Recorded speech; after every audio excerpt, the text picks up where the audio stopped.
Hello guys, welcome to Chat with Via Coaches. This is our fifth episode of season 2. This is Coach Tommaso. Coach Joao here, guys. Hello everyone. Yes, and today we're going to talk about triathlon. Ooh, yeah. Finally. We've been talking about running and then cycling. Yeah. But we actually realized that we never brought the topic of triathlon as a sport into our chat. I think this is going to be the first time. At the beginning we started a little bit, but we have been breaking the topics into individual disciplines, and now today we're going to talk about triathlon, different distances, how we prepare to each of the different distances, how the pro approach different races, and how they treat shorter distance or longer distance depending on where they are in their phase of training. Yeah. All right, guys. So talking about triathlon, what are nowadays there are many races, but what are the standard distances that we find in competitions in the local area around the world? What are those? Yeah, I think triathlon is a sport that started. I think there is record of I think in 1900, when they started to mix a little bit of the sports and they start to create like swim obstacle races. So the guys they had to go to the water and then cross over obstacles. It's kind of a military mindset, and then it went to Olympic Games with like many sports of shooting, riding horse, and running, and then swimming. And then I think in France they create the first format of triathlon, more into a shorter distance, and it evolves to Olympic distance with that group of swimmers in US that they were doing off season, and during the off season the coach they started to find a way to keep them active but not swimming so much.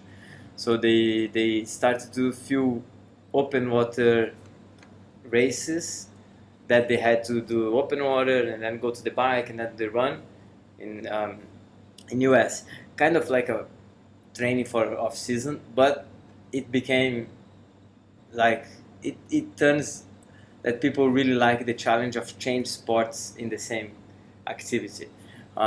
So these days the official, like the more traditional distance that we find, they sprint triathlon, Olympic distance triathlon, half distance, and the full triathlon. So I think the sprint distance. I feel it's a really good race to start. You swim 750 meters, you ride for 20 kilometers, and you run 5K. I think it's a very nice introduction to the sport. Most of the people they can finish with a certain level of preparation. It doesn't require you to become an athlete. It's a rewarding competition because with the let's say a small preparation you can effectively experience the thing of triathlon where you have the finish line, you have the people, the transition, and you're changing the sports one from the other. But this is obviously for a beginner. But once we get into a little bit more experienced athlete, the sprint is a completely different effort. Oh yeah! Oh my God, that's a hard race. I think it's these guys, they go threshold. If you talk about the pros, you can see the way they finish the sprint distance. They go to the ground. They are all out from the beginning. Yeah. There is no way out. They cannot rest. There's no time to breathe. It's a heart rate high all the time from the beginning of the swim to the end. So it's a really tough game. It's still like they do in 50 minutes. Less than 1 hour effort. It's all out. It's not. There is no resting time. Yeah. Also because if you rest, especially the professional, they do draft legal competition. So if they dropped in the on the bike, that's it. The race. Yeah, well, the race and the swim, it's a war. You know, if you talk about ITU, you know, the International Triathlon Union. Yeah. So those are the ones that regulate the sport for the Olympic Games. That race for the pros, the swim, it's a war. You know, they are allowed to hit each other, to drop them. So this is allowed. It's part of the game. If any one of us normal Ironman athletes, we try to join that game, we will hate. You know, you're not gonna like it because it's a quite dirty swim. It's a lot of contact for the position, right? Yes. Because first off the water, it means you are in the front pack of the bike, and then you get into the run that you manage. You know, so these guys, you know, they're all out, but sometimes they look at each other, they slow down, they see. You know, yeah, it's a cycling race inside of a triathlon, and you can find them without watch. You know, they don't use the watch because for them it's all about position. I have to be in the first pack, I have to be in the first 5, I have to be... If I'm running, I need to beat the guy in front of me, it doesn't matter the pace I'm going, I need to go fast. That's a pro mindset in a shorter distance. And then we have the Olympic distance, which is the start of, like, let's say a longer effort, you know, because it can take for a beginner 2.5 hours to 3 hours, you know, 1.5 kilometer swim, 40 kilometer cycling, and then a 10 kilometers run. Yeah. It starts to become a different type of preparation. I mean, if you're a beginner and then you want to approach that kind of distance right away, then unless you have solid basis on the 3 disciplines, you're gonna find yourself, to have to pace yourself and think about, okay, am I gonna finish? Because then, when you go to the wrong side of the 3 hours, and you know, normally weather becomes a little bit warm, and nutrition start to kick in. So it's different considerations. I mean, Olympic, especially for amateurs, I think it goes into a little bit more long distance or endurance type of workout, because when you reach in 3 hours, that's the case. Yeah, because the 3 hours. So if you can finish the Olympic distance in like less than 2 hours 15 minutes, it means you can race in a higher zone, you know. So your heart rate and your power and your threshold. So you are on the edge of zone 3 to zone 4, kind of like your 80% going to 90%, a little bit there. It means you're going to deliver some speed in each segment of the sport. So you're going to swim a little bit more, closer to 1 minute 45 per 100 meters, and then you're going to bike probably over 3 to 3.5 watts per kilo, close to 4 sometimes, and you run close to 45 minutes at 10K and faster. So it means you are putting some power and speed there. But then you go over 2.5 hours to 3 hours. That, for your body, it doesn't matter what you're doing. It means you're doing 3 hours of something. So when you pass the 3 hours to over 3 hours, you are into endurance exercise. Yeah. It doesn't matter if you're walking or if you are cutting wood. It doesn't matter. You are doing 3 hours of something. And the endurance, usually it's regulated by so zone 3, zone 2, right, of your heart rate or threshold. That means you're not going to really speed exercise. We're more into like a controlled effort, right? Consistent effort, yes. And that's going to require a certain nutrition, right? Because you are going a bit longer. So your glycogen, your muscles, your hydration, you're going to stay longer doing that activity. Okay, let's take 30 seconds break. We come back still on this topic. In order to take you to the next level, we have to know two basic metrics, which is where you are now, your base level, and where you are going, your final goal. For this reason, we create a system called BR stages. The BR stages consist in 4 levels. Number 1, fundamentals. Number 2, skills. Number 3, performance. And finally, specialization. And we're back again talking about triathlon. Joao gave us a little bit of a heads up on the history. And effectively, even if, as you said, in the 1970s, they started to differentiate and use triathlon as an activity, especially for professional swimmers, to get away from continuous swimming. Yeah. Then we had to wait until 2000 when there was the first Olympic Games with triathlon, with Olympic distance and so on. With the professional that we know that nowadays are ruling. Yeah. So the evolution of the sport is quite interesting when you have a sport that is it evolves from different backgrounds. So while you have a runner, the running is a sport by itself that was created as running, and then you have swimming, and then you have cycling, and then you have triathlon, which is a sport that is a combination of 3 sports, right? So it's a sport that accommodates.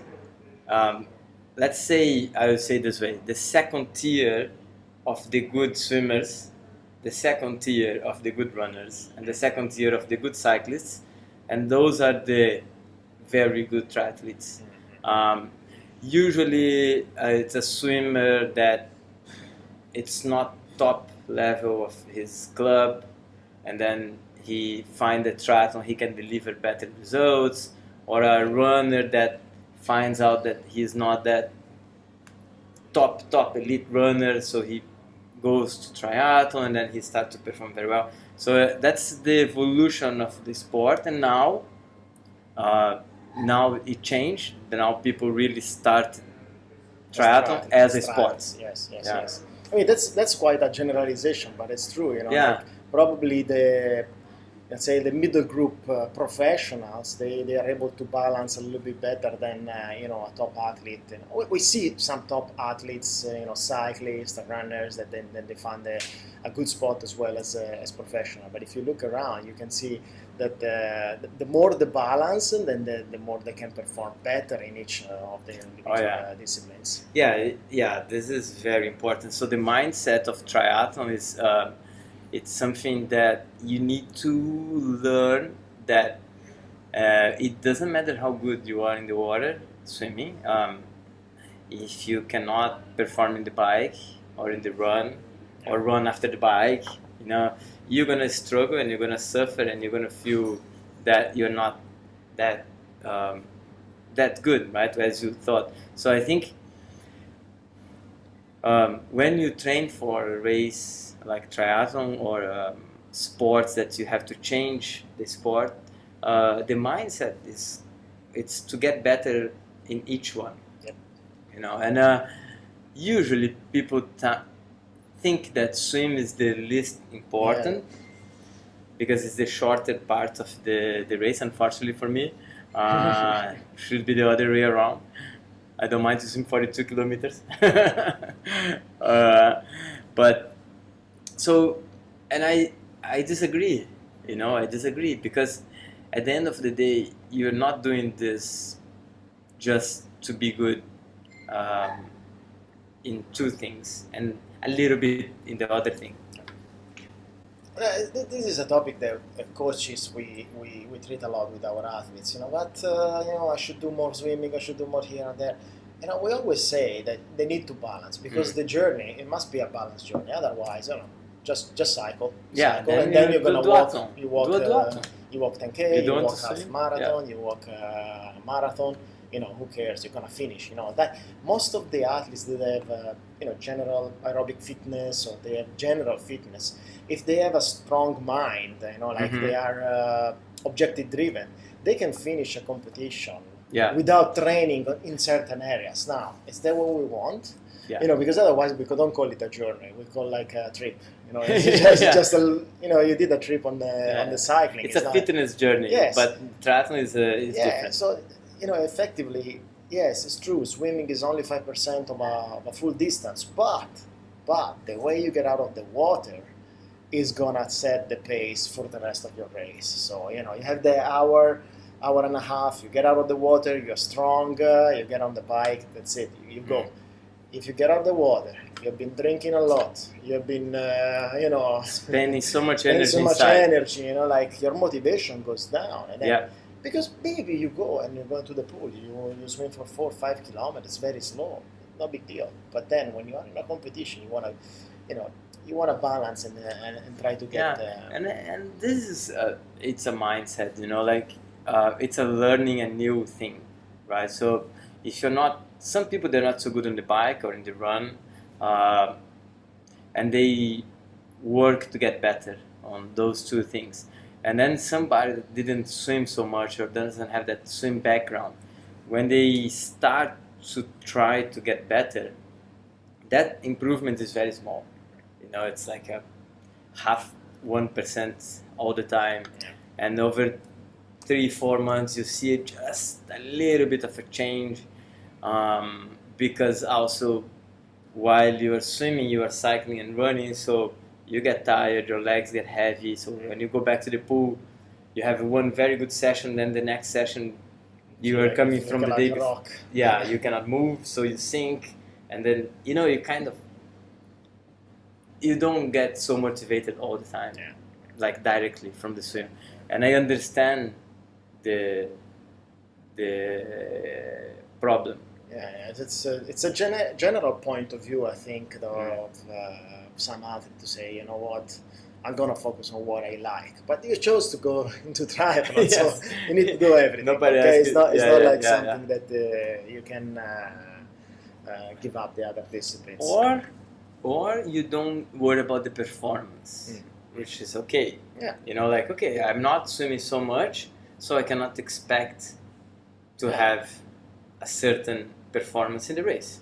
That's clear. Level of ambition. You set up your level of ambition at the right place. Yeah, sounds good. Now, I wanted to ask you, because we were talking about sprint, Olympic, we didn't talk too much about half distance, full distance, but we're gonna get there.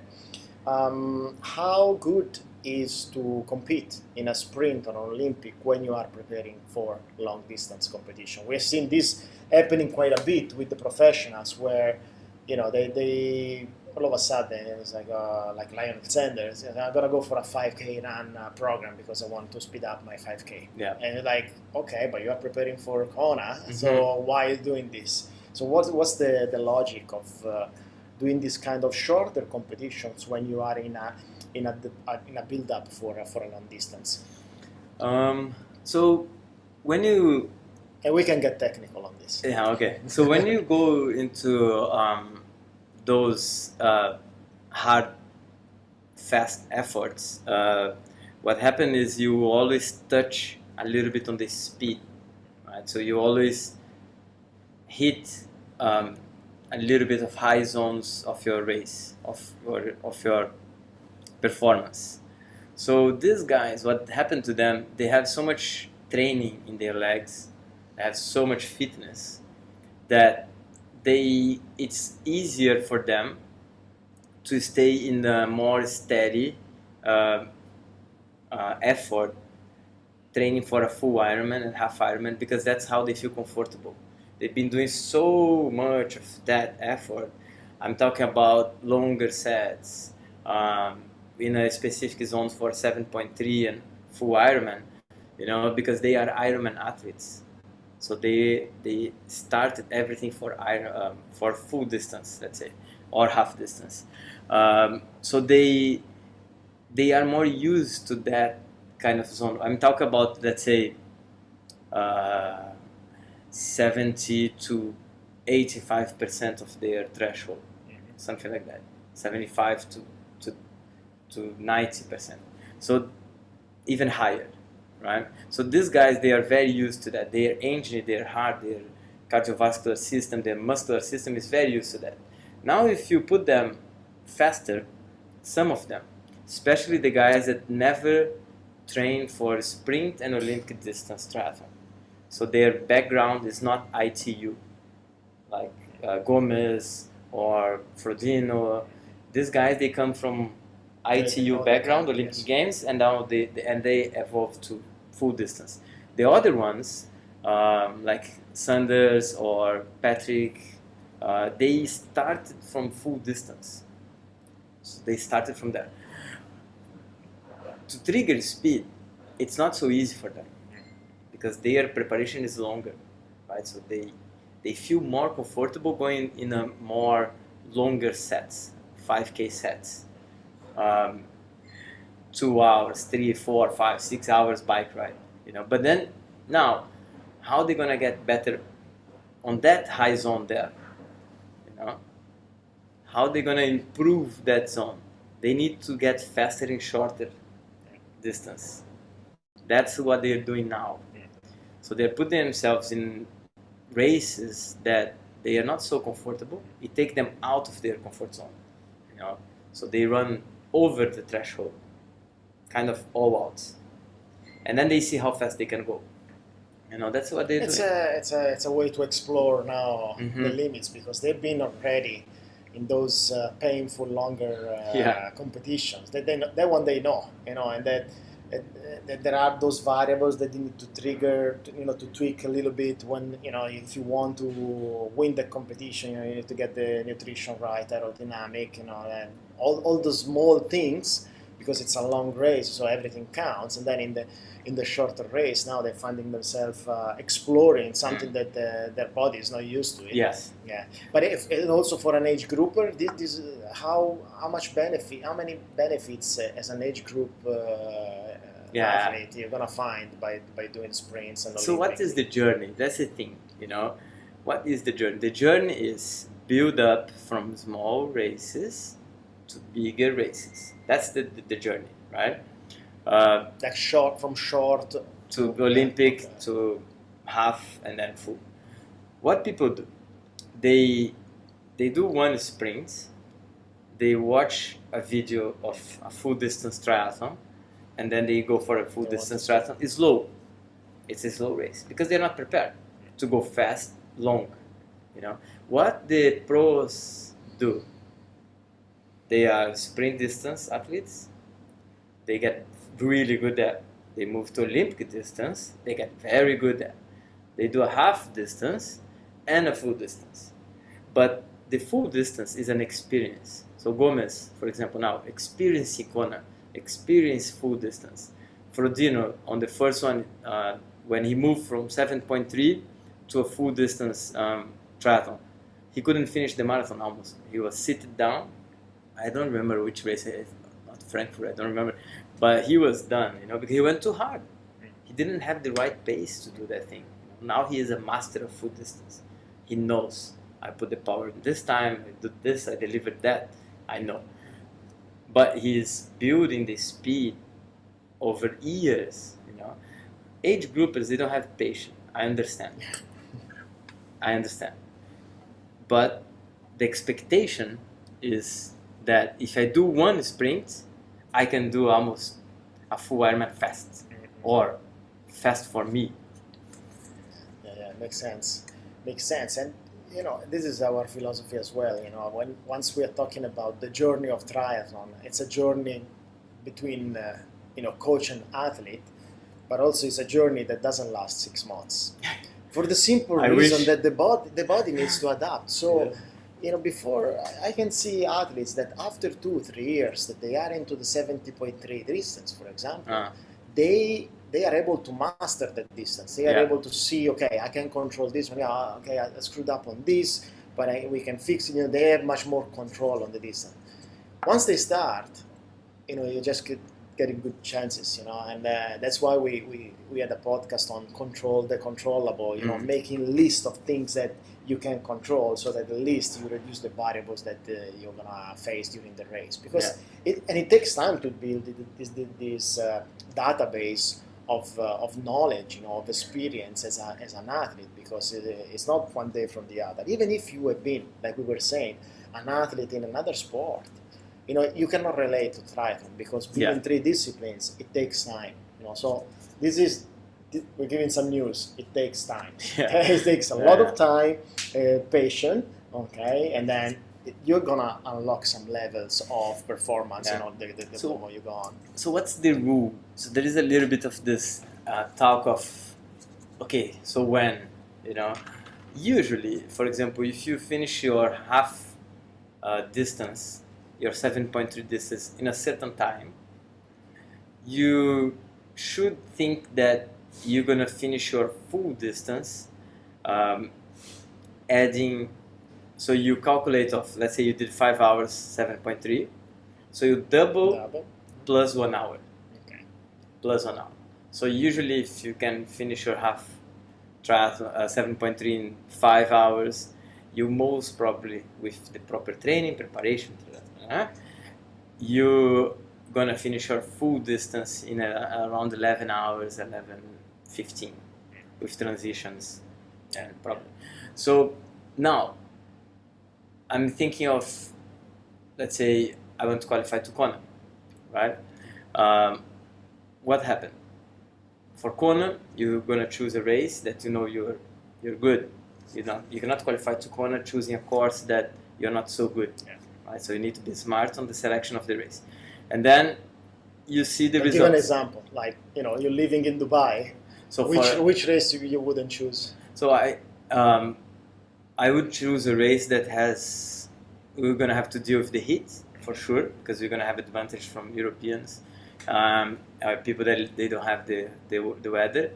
I would choose a race that has a little bit of undulation on the course, because we have here mountains around Dubai that you can train with, and I think that's a good advantage.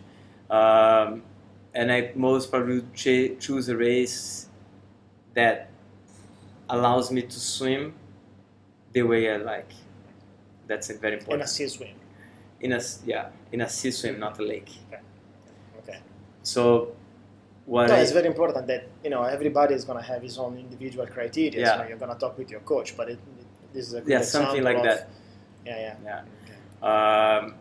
So now for Kona, for example, you need to think of that level of race. So if you need to finish in 9 hours your full distance, that means you're gonna have to finish your half Ironman or half distance in 4 hours.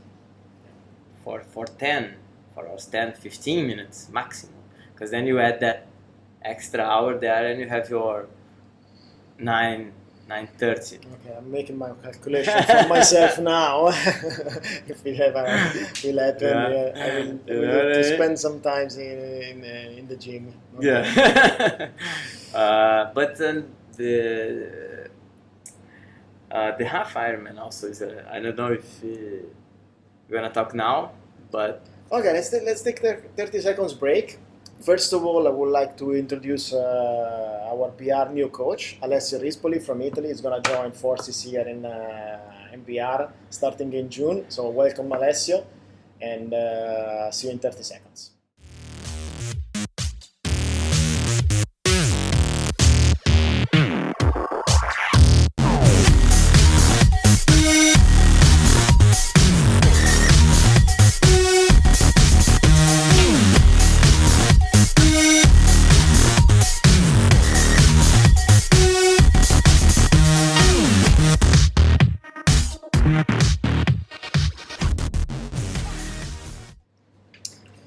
Back with Chat with BR coaches. We've been talking a little bit about the triathlon distances and how they merge in our triathlon journey.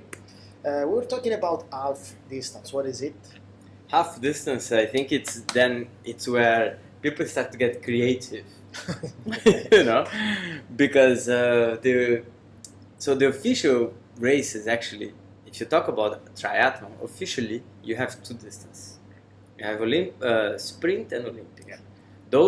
They are official triathlon events organized by ITU. We spoke about the ITU, and Olympic Games. And, Olympic Games, they organize. Championship, yes. They have the coaching system. They go to every country to deliver courses. They help the federations to spread the coaching system of triathlon into the countries. They have a huge athletes program. They are fully sponsored by sponsors from outside, and they run all the projects for free for everyone. So if you are a triathlon coach in your country and you are selected by the country, you don't pay anything to go to the courses. It's paid by the federation. But people always looking for challenge. So I think in 1980 they came up with the full distance triathlon, which was a brand that now is massive, called Ironman. So they did those events and they ran few years only the full distance Ironman, which is a 3.8k swim, 180 kilometers of cycling, and then 42.2 running, which is a marathon. But most probably what happened, they realized that it's too hard for 80% of the population. So they had to split that distance a little bit in half. And they come up with the 7.3 distance, which is half distance of the full Ironman. That distance is 1.9k swim, 90 kilometers of cycling, and 21.1 kilometers of running. I'm smiling here because Oscar, our athlete, is here. Yes, please, Oscar, and this come is and join a us. master of We're gonna sit here in the middle. events. Come here, join us. Thank you very much. How are you? Good. Hello, everyone. How are you, man? Very well. Ready for the party. Flying tomorrow. Nice. Yes. Nice. So we were talking about the different distance. We've been talking about sprint and Olympic, and how basically pro athletes they put the sprints when they're preparing for long distance. They put that's what you have been doing, right? I You've do been any doing kind everything. of distance. Yes, I like racing, whatever kind of triathlon or even biking only or running. Yes, you're a racer. So what's next? What's next for you? Next is in just today is 19, so in 11 days I have a full Ironman distance. It's gonna be 30th of May in Spain, Barcelona, and in Girona. It's 1 hour drive from Barcelona, and it's gonna be the first edition of this triathlon, very challenging one, and Spanish Championship. So super nice course. It's in Girona, is where everybody knows Jan Frodeno. He lives there, so it's. You're gonna meet him. Eh? You're gonna meet him. I don't think he's racing, but even he is only with one leg. He can beat anyone. The idea is that we have 1 lap swim, wetsuit. Then we have 1 lap bike, which is very nice. The scenery, the scenery is super nice. There are a couple of U-turns, but you don't close the road twice. And it's 2,400 meters climb. Yeah, and the longest climb is the kilometer 150. Oh. Yes, 8 kilometers of climb, so it's gonna take around 25 minutes. So that's the longest one. It's gonna be painful. And then 4 laps running, which is very flat and mixed terrain, so it's gonna be nice. Terrains, yeah, a little bit of sun, a little bit of pavement, so nice. it's gonna be very nice. And the beauty is that they have in this edition, in the kilometer 90, they have a special aids station, so you can stop, pick up anything you may need. For people that may have, for example, an extra puncture kit in case they have a flat. Oh yeah. Yeah. So you can stop, pick up the next one if you have the bad luck, or even if you have, I don't know, specific products without gluten, etc., that you need to pick up or eat or whatever you need to, it's going to be available. And also in the running, there is one of the aid stations you can have a person supporting you. Only that aid station, yes. So the person can bring some food. Exactly, or socks or shoes or whatever you may need. Nice. Yeah, so it's gonna be nice. Or you need some cream. I mean, usually in the run I have full blisters, Uh-huh. so probably I will have some ready socks. So you're or gonna ask the wife to be standing there for you. No, my wife is not coming, unfortunately. Okay. It's gonna be probably my brother. Okay, it's good. Gonna be there. It's gonna be very nice. Nice. So for, everybody knows Oscar in the local area, but probably around the world they already know him. He's a PR performance studio sponsor athlete, and as you can see, and he's also sponsored by this chain of product sponsor, which have been with you for how long now?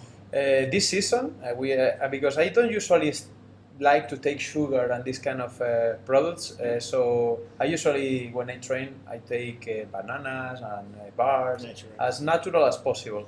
So I start this season taking some of the gels, let's say, because I was a little bit reluctant, but really when you try the gels, especially the one I like is the tube one with a lot of carbs, that's amazing. You really feel. So I did last weekend a test with what would be the race composition in the bottle. Really, you feel a difference. When you finish, you feel guilty because you think, look, I was pushing a lot and really my legs are not suffering that much. you have replenished. So that is something that you replace for sure. So, this is important news for our athletes because you see, Oscar is a performer athlete and is training with the nutrition that he's gonna use during the race. Sometimes, most of the people they take things at the last minute. It's like, oh, what should I eat? This is one of the common questions that we get, especially when we approach 70.3. It's like, you should have been using this a long time ago. And it's how you rehearse your preparation and your organization, logistics and stuff. Because sometimes on the bike you need to put stuff that is going to last for the whole race. Now, especially with the COVID restrictions, sometimes aid stations are just giving you a bottle of water. So if you are lucky to grab it. Yes. So good. The good point is that when I started discussing about the composition of these products, and it was amazing how if you really aim and understand what you have to take per hour, it's just mathematics. So you do the calculation, and you just need to put in the bottle what you're gonna take, and don't even think. Just do the race, start drinking what you have in the bottle. And once you finish the bikes, you have to make sure that you finish everything that you have in the bottles, or 2 bottles or 3 bottles. Then you know that you are in the best condition possible to make the run. I mean, your legs will tell you later, but at least from calorie deficit point of view, it's a piece of you did your job. You start already with a good recovery plan. While you're training, you're already recovering because you replenish everything. Yeah, because the next day, especially if you train for a full distance, it's every day. You don't have that. Oh, tomorrow it's short.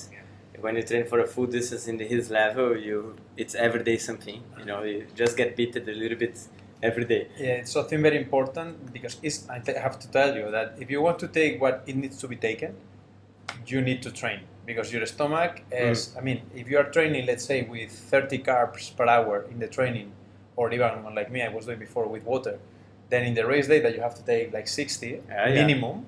Yeah, you're gonna suffer. It's gonna suffer. Your stomach is gonna be full. Maybe you have some nausea, gas. I mean, you have to make sure that you have a plan B. For example, one of the plan Bs I use in the races is to have I don't know if they sell here or the name is the same, a Fortasec. It's like a stomach protection. So it's blocking everything. So even if you take this in case of emergency, because you have diarrhea or whatever, you take it and it stops immediately. But it also stops absorbing any nutrition. So that's another. So there are tricks. So if people want to follow you during the race, what is going to be a? I will share with the VR team, so you can post in the Instagram, in different social media. You need to look in the notes down there, and you will find a link to follow Oscar for this race. It's very nice. I think there is a live track. I'm not sure about the streaming, but the live track for sure is there. I think he's gonna be racing in the pro category. It is called Elite, but we start with the pros, which is what I'm doing the Elite. There are several reasons. One of them, and the major one, is because I want to have the experience.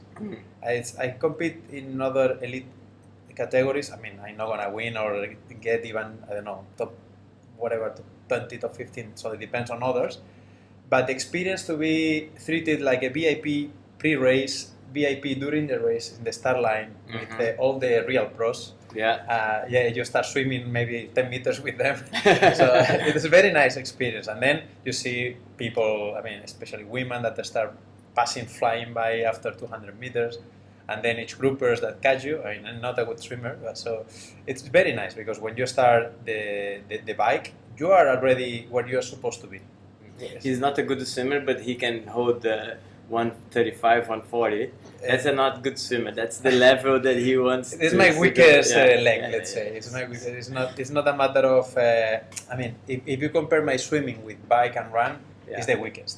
So that's the reason. That's what he means. That's the reason they accept me in elite. I'm gonna be one of the latest swimmers, but at least at the finish line, what is a triathlon is what is important. Is where you have to perform. So I mean, especially in a long race like a full Ironman, you are training. You are competing only the last 10 kilometers of the race or in the marathon. The other 2 is the warm up. So you have to make sure that you are not sleeping during this period, and then the last 10K is where you can win or walk. So because when you talk about full distance, the last 10 kilometers of the marathon, they are 10 kilometers of running. So that can take you 45 minutes or 1 hour and a half. or DNF. Yes. That's the topic we were talking before, because we said some of the age groupers, they give up on their weakest discipline and say, okay, you know what, I'm going to cycle. But, the triathlon journey is not about that. It's about trying to balance things. And I think you've been doing this very well in the last few years. He's catching up my swim. He's been catching up my swim, and I'm not catching up his bike. No, especially you have to understand your body. I mean, it takes years to understand your body, a lot of years. Even every day you are learning something new, and what we say is 1% better every day. So today I was swimming in the morning, and I was, how the hell I'm not doing effort? I was with fins, and I'm swimming at 42, 43 seconds every 50 meters, and all out I'm 39. So you understand that you are doing something wrong. And you understand, okay, maybe it's how I'm gliding. So luckily I was doing like 40 times 50 meters. So every time I was doing one interval, I was thinking how I can improve it. So, and then I was finishing with very good feelings, And then also a balancing, as you were mentioning before. We have injuries, of course, that you have to handle. Everyone, hopefully we avoid them, but the stress, it's very important to avoid injuries. Your immune system has to be strong. You have to eat very well, recover very well, and it can happen, but luckily, what it's injures because you are, let's say, overtrained or these kind of things, you must have a coach to avoid, but this may happen. Okay? When it happens, you have to adapt. I remember it was a YouTube video that was explaining Michael Phelps. I think he was injured in the upper body. He was doing just kicking, and he was the best kicker, and he improved a lot the overall swim. So you have there's always something to improve. I'm That's doing the message. I do a lot of elliptical now to compensate the run. That to be honest, only he can do that. Only he can train elliptical and then run 30 kilometers at 4:05. Let's say we have That's Oscar. It's mental, honestly, because you have the endurance. So let's say cardiovascular, you are prepared. Let's say your legs, they are strong because you can compensate with elliptical, you can compensate with specific intervals in the bike, gym, stretch. The older you get, you have to stretch more. That helped me a lot, especially the mobility, for the hip. So at the end, in the race day, you got it. It's just a mental. The longer, the more tougher it's gonna be. But you have the training. And do you think the longer, the more tougher? And what about a sprint all out? You have to what train. Do you prefer? What pain do you like more? Honestly, the toughest one for me was a sprint distance. It was the first one. I went all out in the first kilometer, and then the next 4 kilometers it was like never ending. I was looking at the watch. It's like, oh my god, it's still 4K. How are we gonna do this? Yeah, that was the the toughest. last forever. Yeah, because you say, okay, 5K is gonna be a piece of cake. You're all out, and no, but you cannot. You have to train it specifically. Yeah. But when I say it's tough, the long distance, it's because it's gonna hurt. Mm-hmm. Your legs are gonna say why, and you have to say shut up. So you talk to your legs, shut up. Yeah, this is important because I always think this.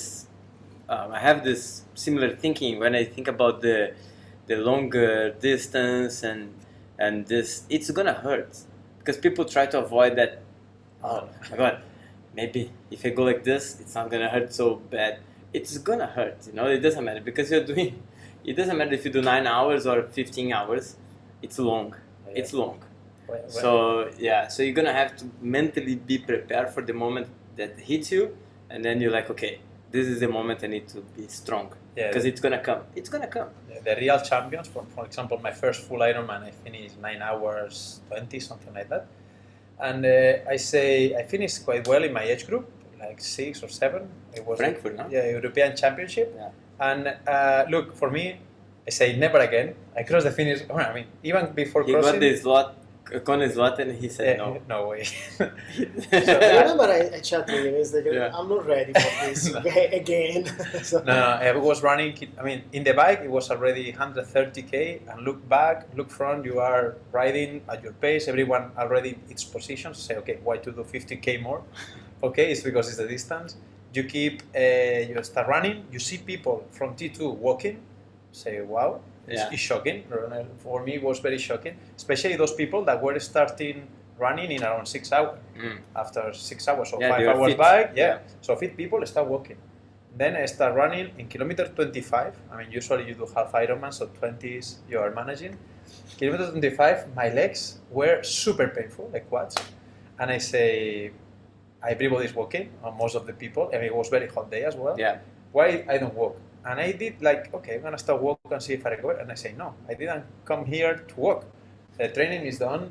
I mean, I didn't invest so much training, my family, money because it's expensive. To come here to make a walk in Frankfurt. No, you have to finish running. Walk in Frankfurt. Nice trip. So no, you talk to your legs, say, okay, it's gonna be painful. Shut up. It's gonna finish, I don't know, in 2 hours from now. It is what it is. You're ready for that. Mental. Yeah, it's mental. 100%. The guy is mental. Well, this is the attitude that we like to keep in the journey. But he didn't start like that. So if you ask him, the first ones, they were as hard as for everyone else. Yeah. He had problems in the beginning. I started, let's say, running in 2010, and you don't know running. You just start running at will. So sometimes you are faster, sometimes you are. So it depends. And I was mixing with football, so these kind of typical things that you start step by step. And you get injured very quick. You get demotivated very quick. You are very tired. Okay, you lose a lot of weight because running, the physiology. But it's painful. I remember some runs that you, in the middle of the run, when you are 5K away from your home, you come back walking. And say, look, I did something wrong. So these things happen. That's how he started, so because me and myself and Oscar, we spoke about this, that people, sometimes they look where he is now and some others and they're like, of course, Oscar, he's there, he's already there. It's easy for him. But they don't know the beginning. So I know that he had problem in the first half Ironman. He hit the wall and so I know that. But he never stopped, right? No, that it's learning by doing, for sure. Mm-hmm. You have to know your limits. Remember my first marathon, 2013. I hit the wall very hard, very, very hard. And I was so scared to hit again in the next race that I wanted to hit during a training to understand when it was coming and why it was coming. So then you are prepared for that, but you have to suffer for sure. There is no other way. There's no other way. No. Okay, let's take 30 seconds breaks, then we come back to you and perfect. Continue. Good.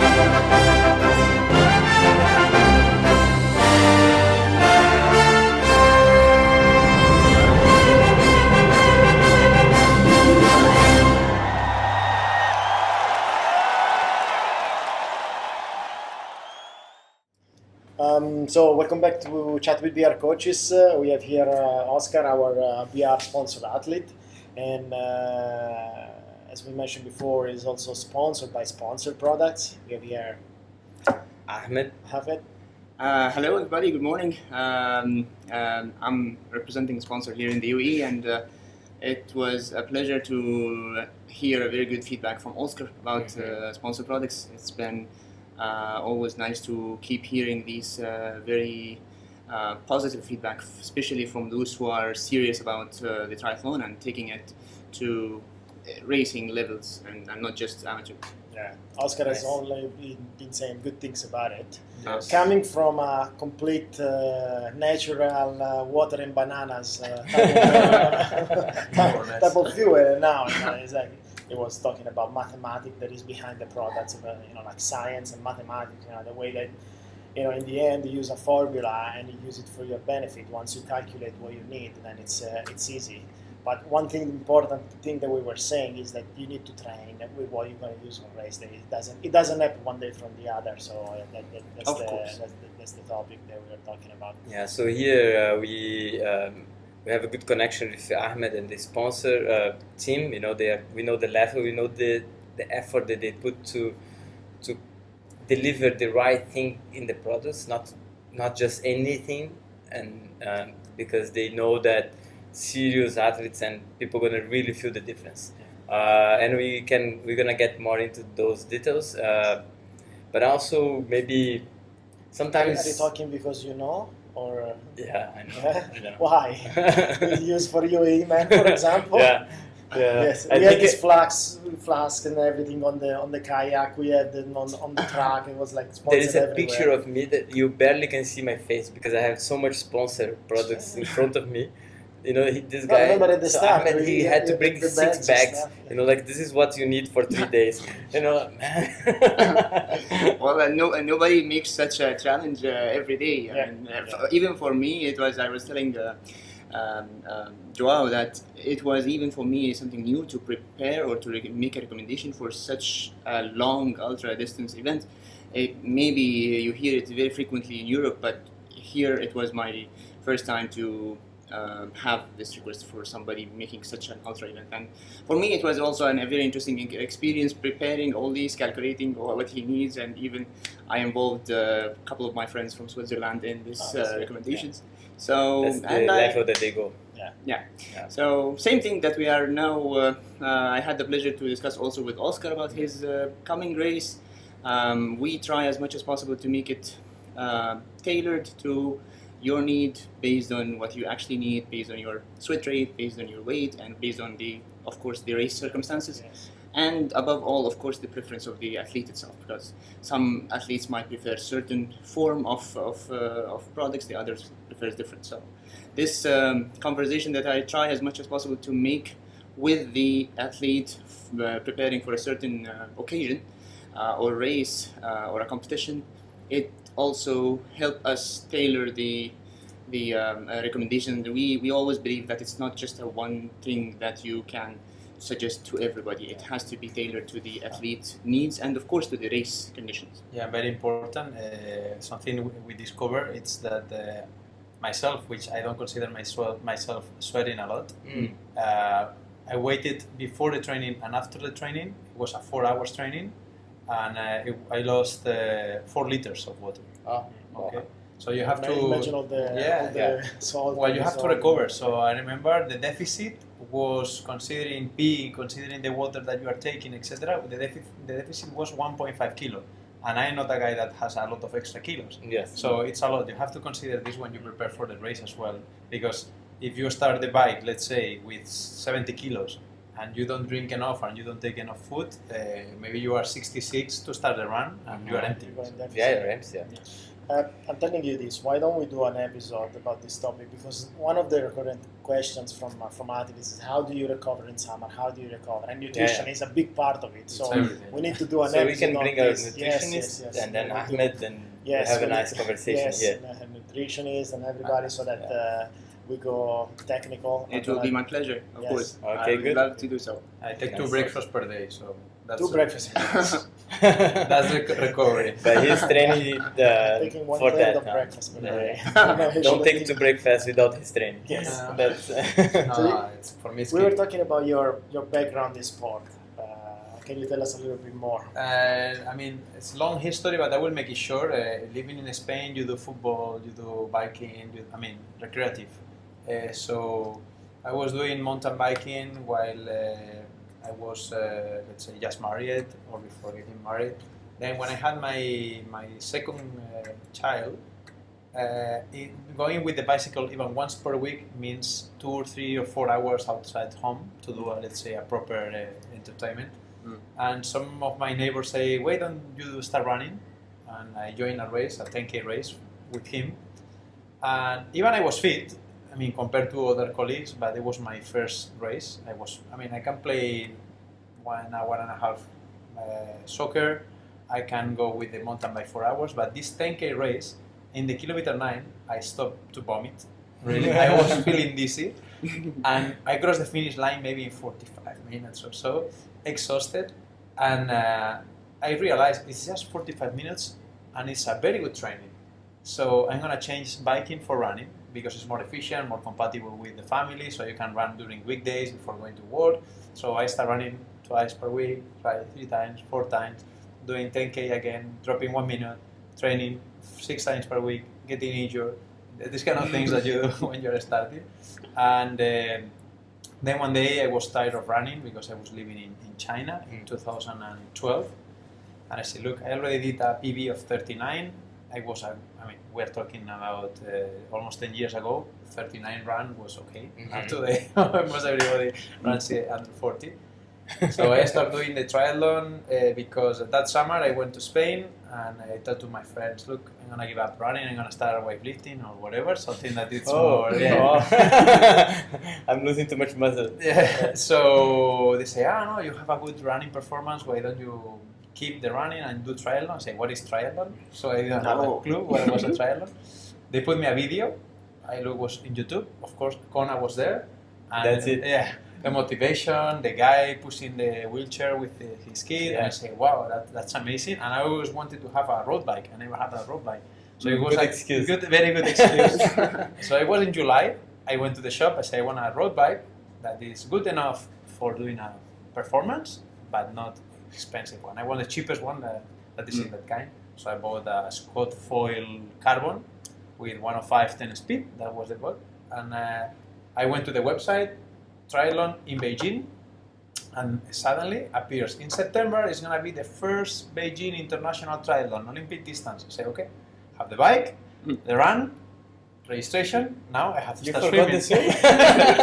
So what I say is, okay, now I always wanted to learn swimming, so I say it's a good excuse. So I have the excuse to learn swimming, the excuse to run less, and the excuse to have a road bike. So it's the perfect excuse.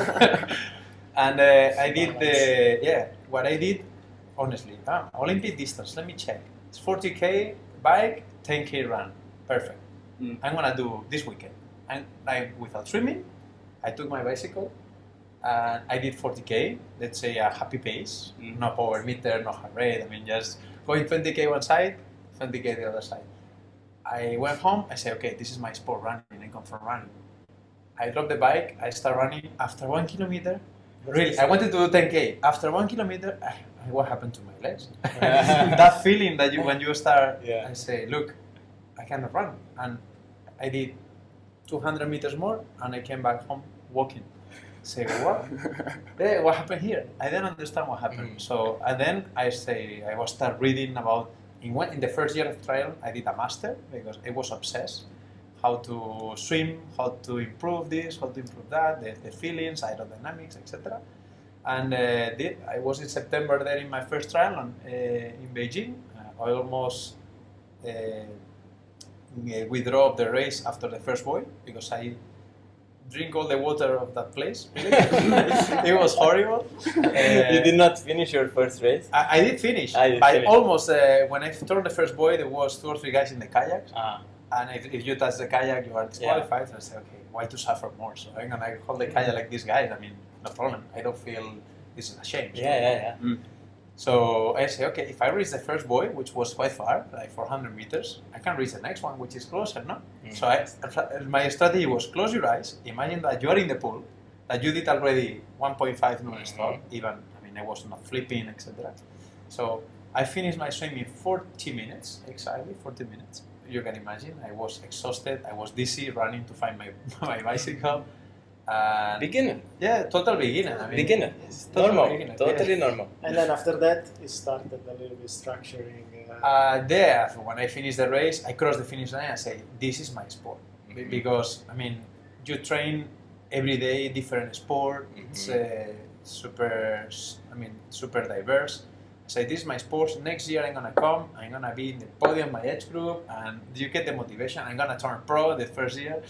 We all think the same. We all think the same. I'm gonna be the next one. Yeah, and in the next, I remember, in the next year, doing the Olympic again, I was in the bike, like kilometer 20, and I say, no way, I become pro. Because you cannot push 100% on the race, so that's it, let's enjoy it. And then I did step-by-step, Olympic, a lot of Olympics, middle distance. The first one was 2014 in Malaysia. And then once I mastered the... When did you feel that you kind of like, okay, I am now competing? Because sometimes, so the beginning we participate, you are a participant, you're not competing. And then there's a turning point that you do one race, you're like, oh, wait, now I am competing. When did you feel that? When you, I mean, first you start comparing the splits with your age group. And then when you see, oh, my bike, my run was there, my swimming was in somewhere else. Place. Yeah. So, okay, I have to focus more on the swim. I have to drop maybe 6 minutes. Okay, but I can manage the swim and bike. If I drop 6 minutes, I can be in top 5. So this is how you say, okay, I'm gonna compete with my age group in this environment. Okay, Yes. you're talking Beijing. Yeah. So okay, you had 2 or 3 guys that you say these are my targets. So you go every year, cutting time, motivation. When you are in the bike doing interval, you say, look, I have to do this. Then suddenly you get there, hard work, of course, and year after year. And then once you get there, maybe you are top 10 overall, and you start studying the overall timings, and you go for it. So how long do we talk about? 5 years after you start, 6 years? To start looking the overall, I would say 2016, like 4 years. 4 years, huh? I'm training every single day. Are you guys listening? Yeah, no. Is everyone listening? Even when I'm traveling, sometimes I go to the US, Europe. I mean, of course, a long flight. But wait, you have 4 kids. Yeah. So this guy, Give us one comment on how you balance your life. because it's 4 kids. Yes, the key is my wife. Yeah. I mean, once I started the sport, you see that it's very demanding. The first 2 months, I was sleeping on the table at dinner, really. And you feel exhausted, you don't have energy, you have to understand how this evolved. So when I crossed the finish line, I went back home and I say to my wife, I found my passion. This is what I like, this is what turns me on at 5 in the morning to go to the freezing pool. And I discussed with her, look, I found something that really moves me. I want your support. If you have your support, I will keep doing. Of course, we will balance. I will not do anything without your approval in terms of, okay, you wake up early to go to the pool, but maybe in the afternoon you have to do a run session. So you manage. When it's good for us to go to the run session, maybe we have dinner with the kids 7:30 to 8, you put them in bed, and then I can go running, of course, and you wait for me to finish running to have dinner together, and then we watch a movie. So I try to balance like this. It's key. And now that, I mean, year after year, she became an Iron Woman. They are. Yeah, so we have we have a lot of talks. Like, first of all, I need for my mental health to do training, and I need to be home to have the other role. To be a family man. To have the other role. So wake up very early. Make sure that you are in the breakfast. Make sure that you are in the lunch. Make sure you are in the dinners. Make sure that you are when we have to do homework. Make sure that you are when you have to drop the kids at the gym or at the pool or at the whatever they have to go to the boxing. So you have to be there. So especially now training for a full Ironman distance, that the weekends are key, and you have to train 5 hours. So welcome at 3 in the morning, and make sure that you reach home. You prepare a super quick breakfast to take in the car, and stay at 10 in the morning doing gymnastics with the little girl. Yeah. If you follow him on Instagram, it's he makes sure that How he can he posts do it? both things. You know, he's in Hatta with us, and then after 3 hours, he's at the gym with his 3-4 kids. Yeah, so you Jumping on him and This is, doing the whole thing. You know, if you that's think about it. That's how much. Sorry to cut. That's how much I respect this guy. Yeah, I mean, You know, I respect him. but again, it's wife dependent. If your wife doesn't understand or doesn't support what you are doing, you are out of the game. Because, I mean, my wife wakes up in the morning alone. Okay, maybe you reach at home at 9, but maybe she wake up at 7. Okay, it's good to have some free time, but sometimes it's good to have someone in the bed. No? So the beauty is that, for example, yesterday she told me, do you have the chance to go early to Spain instead of next week? I said, yes, I can go earlier. And I mean, she was looking at me, making a move for me. She was doing the effort, saying, why don't you go earlier? Will you do that for me? I said, yes. That's so, good. That's yeah, great. she allowed me Yeah. to go, Yeah. and this is priceless. When you have a supportive wife, it's It's key. Yeah, it means that he's gonna keep going. Yes. I'm telling her now. Yeah. she's yeah. But this is an interesting topic. You know, sometimes athletes they remove these kind of things from their life, and now the team is not complete. It's not only the team. The team is the team of family that is around. Yeah, it's not the only athlete, the you know. art team, it's the home team. Creating a good team around you. You know, it's not only the physiotherapist, it's not only the doctor, and it's all of these things. And Yeah, when you have, I mean, Good on you. as an athlete, you want a supportive wife in your races, okay? But you understand, look, I have 4 kids, someone has to take care. So when you go to races alone, you reach home, it's like, I mean, maybe you won the overall, and they don't care really, because they have their life and they have their other targets, and you feel like, okay, I'm doing my stuff, I'm happy, I cannot share with them. So, okay, you cannot have everything. I mean, if you are single or you don't have kids, your wife can join, can share with you the moment, can cheer you. Of course, my wife is doing when she can. So if we can drop the kids with the parents-in-law when we go to Spain or they come here, she's coming for sure. She came to Hawaii and she was doing a big effort for sure. In Hawaii, he was doing the volcano walk. I'm like, why?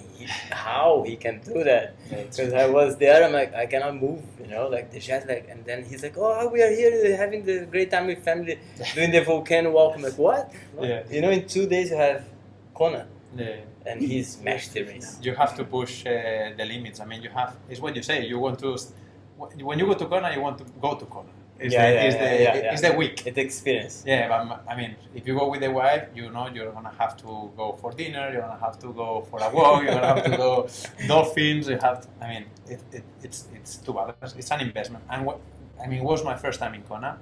I don't know if I will come back. So my time. For sure, he's gonna come back. Depends on my wife. So the idea was to enjoy.